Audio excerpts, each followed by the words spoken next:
Almost 80 years ago, during the Holocaust, the Shoah, my grandmother's family was hiding in France. A group of people, very good people, were hiding them, helping them through this horrible time. And during the Shoah, my great-grandmother had a baby.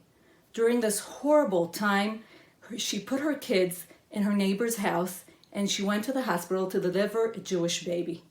The times were insane.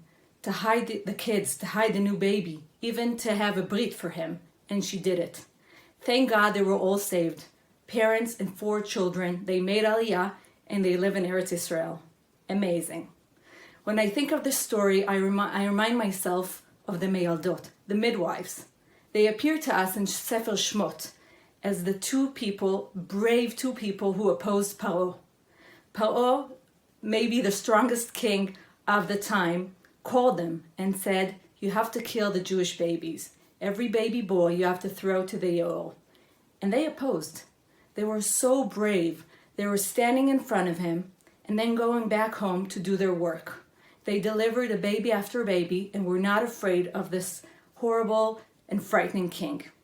The Mefarshim have a debate whether the Meyaldot, the midwives, were Jewish or not. Whether the Rashbam says they were Jewish. Abarbanel opposes and says no, they were Egyptians, and still they were very brave.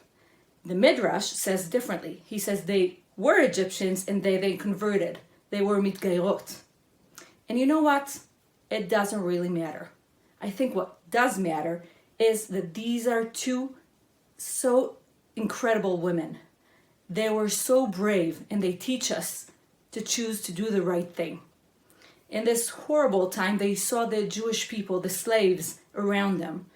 And think of 2 Egyptian women, or even gerot, or even Jewish one, and they are doing the right thing.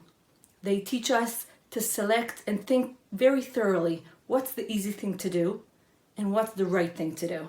They oppose this king and they save so many lives of Jewish babies.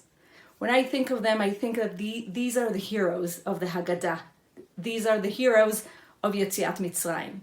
We hear all about Paro and this fight between him and Moshe and Aaron.